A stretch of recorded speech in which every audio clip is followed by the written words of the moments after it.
Hello friends, இந்த வீடியோவில் simple past டென்ஸில் பாசிட்டிவாக எப்படி ஒரு கேள்வி கேட்குறது அப்படின்னு தான் பார்க்க போகிறோம். பாஸ்ட் டென்ஸ் அப்படின்னா என்ன சொல்லியிருக்கேன்? கடந்த காலம், அதாவது நடந்து முடிஞ்ச ஒரு செயலை பற்றி பேசுகிறது தான் சிம்பிள் பாஸ்ட் டென்ஸ். இங்கே பாருங்களேன், அவன் படித்தான், நேத்தோ முந்தானேத்தோ அவன் படித்தான் அப்படின்னு சொல்கிறோம். ஆனால் இதை சொல்கிறதுக்கு நம்ம எப்படி கேள்வியாக கேட்டிருப்போம்?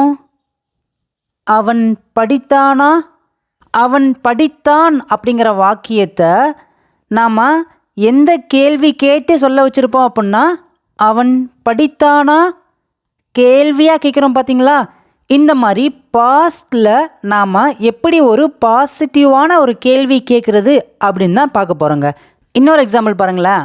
அவள் சமைத்தாள், போன வாரம் அவள் பிரியாணி சமைச்சா அப்படின்னு சொல்லுவோம் பார்த்தீங்களா? ஆனால் இதை நம்ம எப்படி கேள்வியாக கேட்டிருப்போம்? போன வாரம் அவள் பிரியாணி சமைச்சாளா கேள்வியாக கேட்குறோமா? இந்த கேள்வியை நம்ம பாசிட்டிவாக கேட்குறோம் பார்த்தீங்களா? இந்த மாதிரி பாசிட்டிவாக பாஸ்ட் டென்ஸில் எப்படி கேள்வி கேட்கலாம் அப்படின்ட்டு தான் நம்ம இந்த வீடியோவில் பார்க்க போகிறோம். இந்த வீடியோ பார்த்து முடித்த பிறகு சிம்பிள் பாஸ்ட் டென்ஸை குறித்து உங்களுக்கு எந்த டவுட்டும் இருக்காது, நீங்கள் ஈஸியாக கற்றுக்கலாங்க. நீங்கள் சிம்பிள் பாஸ்ட் டென்ஸை டீட்டெயிலாக கற்றுக்கணும் அப்படின்னா டிஸ்கிரிப்ஷனில் லிங்க் கொடுத்துருக்கேன், அதை கிளிக் பண்ணிங்கன்னா எல்லா வீடியோவும் பார்த்து டீட்டெயிலாக கற்றுக்கலாங்க. நம்ம எப்பயுமே எந்த சென்டென்ஸ் எழுதினாலும் ஸ்ட்ரக்சர் அப்படிங்கிறது ரொம்ப ரொம்ப முக்கியம். அந்த ஸ்ட்ரக்சரை வச்சு மட்டும்தான் நம்ம சென்டென்ஸை எழுதி பேச முடியுங்க. சிம்பிள் பாஸ்ட் டென்ஸோட ஸ்ட்ரக்சர் இதுதான். ஃபஸ்ட்டு சப்ஜெக்ட் எழுதணும். சப்ஜெக்ட்னால் எல்லாருக்குமே தெரியும், எல்லா வீடியோலையும் நான் சொல்லியிருக்கேன். I, we, you, they, he, she, it, name. ஓகேங்களா? நெக்ஸ்ட்டு பார்த்தீங்கன்னா வேர்ப். வேர்ப்னா என்ன? நம்ம செய்யக்கூடிய செயல். ஆக்ஷன், சாப்பிட்றது ஒரு செயல், நடக்கிறது ஒரு செயல், படிக்கிறது ஒரு செயல், சமைக்கிறது ஒரு செயல், தூங்குறது ஒரு செயல். இதை தான் நம்ம வேர்ப் அப்படின்னு நம்ம சொல்லுவோம். இந்த வேர்ப் இல்லாமல் எந்த சென்டென்ஸையும் நம்ம ஃபுல்லாகவே எழுத முடியாது. ஓகேங்களாங்க? இந்த வெர்பு பார்த்தீங்கன்னா செகண்ட் ஃபார்ம், அதாவது பாஸ்ட் ஃபார்மில் தான் இது இருக்கணும். பாஸ்ட் டென்ஸ் அப்படின்னு நம்ம சொல்லுவோம். அதெல்லாம் நீங்கள் போட்டு குழப்பிக்கிடாதீங்க. இப்போ நான் உங்களுக்கு டீட்டெயிலாக சொல்லித்தர போகிறேன். ஓகேங்களாங்க? நீங்கள் இன்னும் இந்த V2 அப்படின்னா என்ன அப்படின்னு தெரில அப்படின்னா நான் டிஸ்கிரிப்ஷனில் சிம்பிள் பாஸ்ட் டென்ஸோட பிளேலிஸ்ட் கொடுத்துருக்கேன். அதில் பார்ட் 1, பார்ட் 2 அதில் போய் பார்த்தீங்கன்னா ரொம்ப டீட்டெயிலாக சொல்லி கொடுத்துருப்பேன். ஓகேங்களாங்க? நான் இப்போயும் சொல்லிக் கொடுப்பேன், ஜஸ்ட் வெயிட் பண்ணுங்கள். இப்போ நம்ம சிம்பிள் பாஸ்ட் டென்ஸில் ஒரு பாசிட்டிவான கேள்வி வாக்கியம் தான் பார்க்க போகிறோம். அதுக்கு முன்னாடி நம்ம ஒரு பாசிட்டிவ் சென்டென்ஸ் எழுதி பாசிட்டிவாக எப்படி கேள்வி கேட்கலாம் அப்படின்னு நம்ம பார்க்கலாங்க. இங்கே பாருங்களேன், அவன் சாப்பிட்டான். இதை நம்ம பாசிட்டிவாக சொல்கிறோமா? இதை கேள்வியாக எப்படி சொல்லலாம்? அவன் சாப்பிட்டானா கேள்வியாக கேட்குறோம் பார்த்தீங்களா? ஓகே, இப்போ ஃபஸ்ட் எழுதலாம். அவன் சாப்பிட்டான் அப்படிங்கிறதுக்கு இங்கிலீஷில் எப்படி எழுதலாம் அப்படின்னா, நம்ம எல்லா வீடியோலையுமே இந்த எக்ஸாம்பிள் சொல்கிறோம், அதனால் சீக்கிரமாக பார்க்கலாம். இப்போ ஸ்ட்ரக்சர் பாருங்கள். ஃபஸ்ட் என்ன இருக்குது? சப்ஜெக்ட் தானே இருக்குது. அவன், இதை தான் நாம் சப்ஜெக்ட் அப்படின்னு சொல்லுவோம். நெக்ஸ்ட்டு பாருங்கள், வெர்பு இருக்குதா? இதில் சாப்பிட்றது தான் வெர்பு. ஓகேங்களாங்க? அதான ஒரு செயல். வெர்பு கண்டுபிடிச்சாச்சு. ஓகே, இப்போ எப்படி எழுதலாம் பாருங்களேன். சப்ஜெக்ட் எழுதியாச்சு, அவன் அப்படின்னா ஹீ. நெக்ஸ்ட்டு பார்த்தீங்கன்னா வேர்பு. வேர்புனது சாப்பிட்றது. சாப்பிட்றதுக்கு இங்கிலீஷில் ஈட். ஆனால் இந்த ஈட்டை நம்ம டேரெக்டாக அப்படியே எழுதக்கூடாது. பாஸ்ட் ஃபார்ம், அதாவது V2ல் என்ன இருக்குதோ அதை தான் எழுதணும். கீழே பாருங்களேன், V1, V2, V3. V1ல் ஈட் அப்படின்னு இருக்குது, V2ல் ஏட், V3ல் ஈட்டன். நம்ம எப்பயுமே நல்லா கவனிங்க, சிம்பிள் பாஸ்ட் டென்ஸில் ஒரு சென்டென்ஸ் எழுதுகிறோம் அப்படின்னா பாஸ்ட் டென்ஸ் இதை நம்ம பாஸ்ட் ஃபார்ம்னு சொல்லுவோம், V2 அப்படின்னு சொல்லுவோம். ஓகேங்களா? இந்த V2ல் என்ன வேர்ப் இருக்குதோ அதை தான் இங்கே நம்ம எழுதணும். ஹீ ஈட் கிடையாது, ஹீ ஏட், அவன் சாப்பிட்டான். ஓகே, இப்போ நம்ம பார்க்க போகிறது தான் ரொம்ப முக்கியமானதுங்க. அவன் சாப்பிட்டானா? நான் என்ன சொல்லியிருக்கேன்? எப்பயுமே ஒரு நெகட்டிவாக ஒரு சென்டென்ஸ் சொல்கிறோம் அப்படின்னா, அல்லது ஒரு கொஸ்டின் கேட்குறோம் அப்படின்னா நமக்கு ரொம்ப ரொம்ப முக்கியம் ஆக்ஸிலரி வேர்ப். இந்த ஆக்ஸிலரி வேர்ப் இல்லாமல் நெகட்டிவ் சென்டென்ஸோ கேள்வி கேட்குற வாக்கியமோ நம்மளால் உருவாக்கவே முடியாது, பேசவும் முடியாது. இந்த ஆக்ஸிலரி வேர்ப் அப்படிங்கிறது ரொம்ப ரொம்ப முக்கியம், மறந்துடாதீங்க. ஒரு சென்டென்ஸில் சப்ஜெக்டாக I, we, you, they, he, she, it, name எது வந்தாலும் அதோட ஆக்ஸிலரி வேர்ப் என்ன அப்படின்னா டிட். டிட். இங்கே பாருங்களேன், அவன் சாப்பிட்டானா கேள்வியாக கேட்குறோமா? நீங்கள் ஃபஸ்ட் நல்லா ஞாபகத்தில் வச்சுக்கோங்க.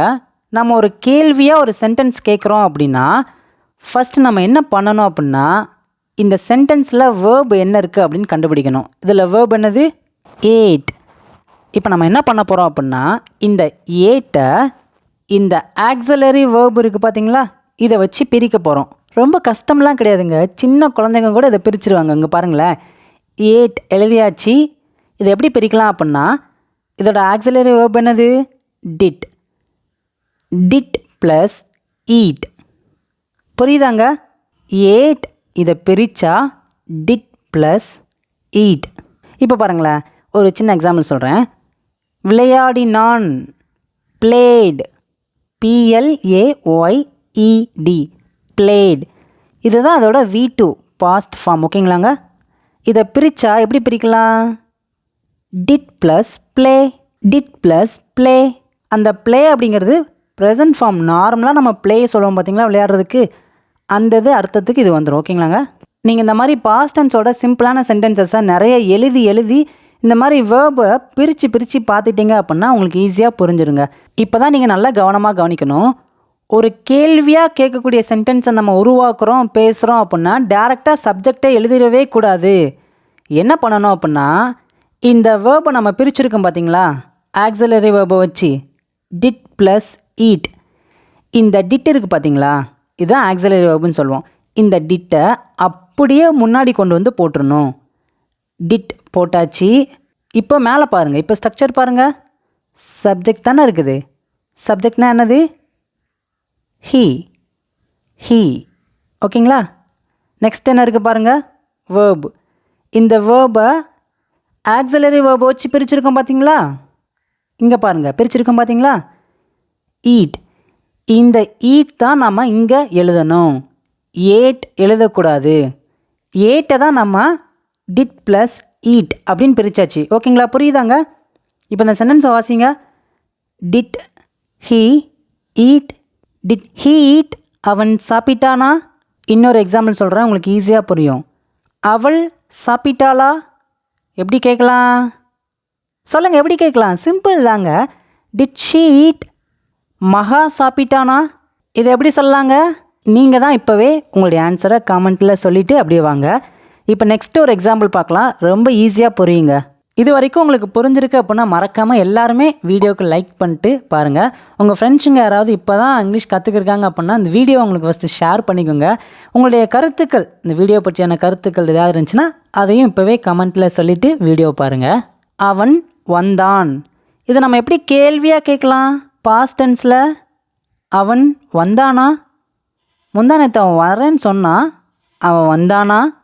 கேள்வியாக கேட்குறோம் பார்த்தீங்களா? முடிஞ்ச ஒரு செயலை நம்ம இப்போ கேள்வியாக கேட்குறோம். இதை தான் சிம்பிள் பாஸ்ட்ன்னு சொல்லுவோம். ஓகேங்களா? இதை நம்ம ஈஸியாக சீக்கிரமாக எழுதலாங்க. அவன் வந்தான். இது எப்படி எழுதலாம் அப்படின்னா ஸ்ட்ரக்சர் பாருங்கள். ஃபஸ்ட்டு சப்ஜெக்ட் இருக்குது, அதுக்கப்புறம் வேர்ப் இருக்குது. இதில் சப்ஜெக்ட்னா அவன், வேர்ப்னா என்னது? வந்தான். இப்போ சென்டென்ஸ் எழுதலாங்க. சப்ஜெக்ட் தான் ஃபஸ்ட் எழுதணும்.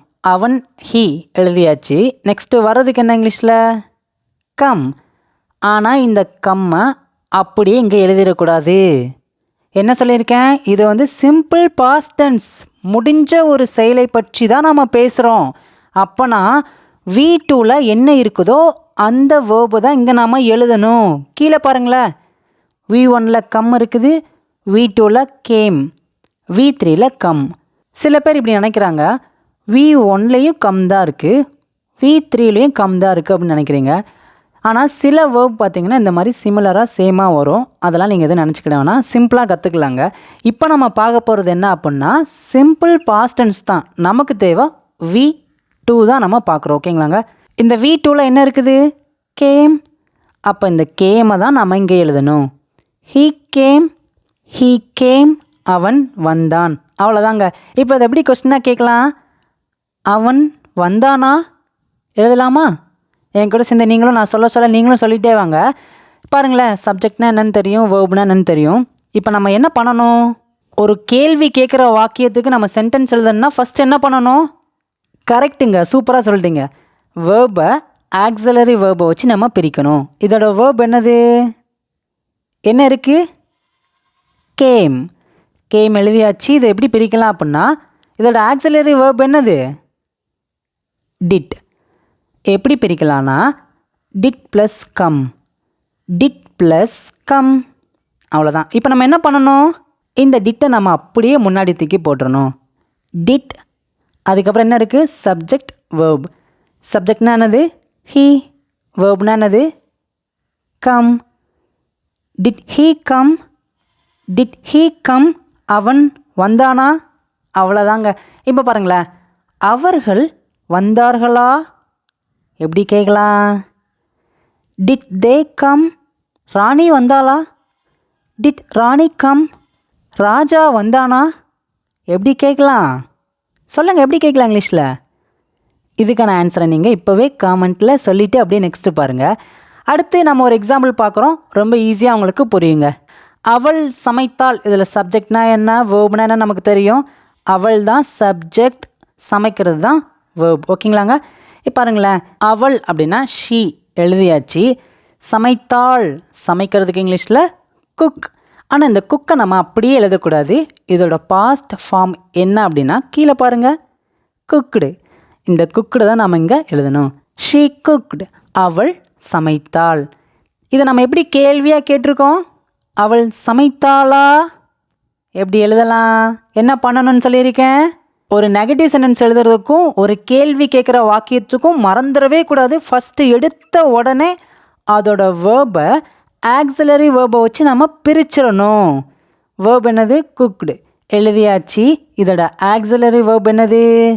எந்த சப்ஜெக்ட் வந்தாலும், அதாவது அவன், அவள், அவர்கள், நாங்கள், நான், ராமு, ராணி, இதெல்லாம் நம்ம சப்ஜெக்ட் அப்படின்னு சொல்லுவோம். எந்த சப்ஜெக்ட் வந்தாலும் அதோட ஆக்சிலரி வேர்ப் என்னன்னா டிட். இந்த குக்கடை நம்ம எப்படி பிரிக்கலாம் அப்படின்னா டிட் ப்ளஸ் என்ன வரும்? என்ன வருங்க சொல்லுங்கள்?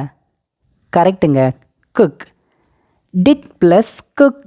ஒரு பாசிட்டிவாக கேள்வி கேட்குறதுக்கு நீங்கள் ஸ்டெப் பை ஸ்டெப்பாக ஒவ்வொன்றா ஞாபகத்தில் வச்சுக்கோங்க. இப்போ நம்ம என்ன பண்ணணும்? கரெக்டுங்க, இந்த ஆக்சிலரி வேர்பை அப்படியே முன்னாடி போட்டுடணும். Did she cook? Did she cook? அவள் சமைத்தாளா? அவ்வளோதாங்க, முடிஞ்சிச்சு. அவன் சமைத்தானா அப்படின்னா அப்படி சொல்லலாம். Did he cook? ராணி சமைத்தாளா? எப்படி கேட்கலாம்? Did Rani cook? அவர்கள் சமைத்தார்களா? இதுக்கு என்ன வருங்க? நீங்கள் எல்லாருமே உங்களுடைய ஆன்சரை இப்போவே காமெண்ட்டில் சொல்லிவிட்டு நெக்ஸ்ட்டு பாருங்கள். ஃபைனலாக ஒரே ஒரு சின்ன எக்ஸாம்பிள் பார்த்துட்டு நெக்ஸ்ட் நான் ஹோம்ஒர்க் கொடுக்க போகிறேன். ஓகேங்களா? இங்கே பாருங்களேன், அவர்கள் விளையாடினார்கள். போன வாரம் அவர்கள் விளையாடினார்கள். நேற்று அவர்கள் விளையாடினார்கள். முந்தா நேற்று அவர்கள் விளையாடினார்கள். எப்படினாலும் சொல்லலாம். பாஸ்ட் டென்ஸ், முடிஞ்ச ஒரு விஷயம். ஓகேங்களா? இதை எப்படி கேள்வியாக கேட்கலாம் அப்படின்னா அவர்கள் விளையாடினார்களா? இதுக்கு முன்னாடி நம்ம 3 சென்டென்சஸ் பார்த்தோம். 3 சென்டென்ஸுமே பார்த்தீங்கன்னா ஸ்ட்ரக்சர் வச்சு பொறுமையாக தான் எழுதணும். ஆனால் இந்த சென்டென்ஸ் அப்படி கிடையாது, டேரெக்டாகவே நம்ம ஆன்சர் பண்ண போகிறோம். ஓகேங்களா? அவர்கள் விளையாடினார்கள். உங்களுக்கு ஆன்சர் தெரியுமா? ஆன்சர் உங்களுக்கு தெரியுது அப்படின்னா இப்போவே வீடியோவை பாஸ் பண்ணிவிட்டு உங்களுடைய ஆன்சரை இப்போ காமெண்ட்டில் சொல்லிவிட்டு அப்படியே வீடியோ பாருங்கள். ஆன்சர் கரெக்டானு செக் பண்ணி பாருங்கள். அவர்கள் விளையாடினார்கள். They played. They played. இது எப்படி கேள்வியாக கேட்டிருக்கோம்? அவர்கள் விளையாடினார்களா? கேள்வியாக கேட்டிருக்கோமா? Did they play? Did they play? அவர்கள் விளையாடினார்களா? அவ்வளோதாங்க, முடிஞ்சுங்க. இப்போ ஃபைனலாக இங்கே இருக்கிற 5 தமிழ் சென்டென்ஸ் உங்களுக்கு ஹோம்ஒர்க்குங்க. இங்கே பாருங்களேன். நீ படித்தாயா? மகா படித்தானா? ராணி படித்தாளா? அவன் படித்தானா? அவர்கள் படித்தார்களா? உங்களுடைய ஆன்சரை எல்லாருமே கமெண்ட்டில் சொல்லுங்கள். ஏன்னா புதுசாக இப்போ தான் நிறைய பேர் கொஞ்சம் கொஞ்சமாக கற்றுக்கிருக்காங்க. உங்களுடைய ஆன்சரை பார்க்கும்போது கண்டிப்பாக அவங்களுக்கும் படிக்கணும்னு ஒரு எண்ணம் வருங்க. வீடியோ பிடிச்சிருந்துச்சின்னா மறக்காமல் லைக் பண்ணிக்கோங்க. உங்கள் ஃப்ரெண்ட்ஸ்காருக்காவது ஷேர் பண்ணிவிட்டு வீடியோ பாருங்கள். இன்னும் இது போல் நிறைய வீடியோஸில் உங்களை பார்க்குறேன். அதாவது நெக்ஸ்ட்டு வீடியோ பார்த்தீங்கன்னா சிம்பிள் பாஸ்ட் டென்ஸில் நெகட்டிவாக எப்படி ஒரு கேள்வி கேட்குறது அப்படிங்கிற வீடியோ தான் பார்க்க போகிறோம். அந்த வீடியோ 2 நாள் கழித்து நம்மளோட சேனலில் அப்லோட் ஆகுது. அதையும் நீங்கள் மறக்காமல் பாருங்கள். சிம்பிள் பாஸ்ட் டென்ஸை நீங்கள் ஃபுல்லாக கற்றுக்கணும் அப்படின்னா இங்கே ப்ளேலிஸ்ட் நான் கொடுத்துருக்கேன் பார்த்தீங்களா? இதை கிளிக் பண்ணிங்கன்னா நீங்கள் சிம்பிள் பாஸ்ட் டென்ஸை அக்கு வேற ஆணி வேற ஃபுல்லாக படிச்சிடலாங்க. எந்த டவுட்டும் உங்களுக்கு வராதுங்க. வீடியோ பிடிச்சிருந்துச்சுன்னா லைக் பண்ணிட்டு சேனலை சப்ஸ்கிரைப் பண்ணிக்கோங்க. இன்னும் இது போல் நிறைய வீடியோஸ்லாம் உங்களை பார்க்குறேன். தேங்க்யூ.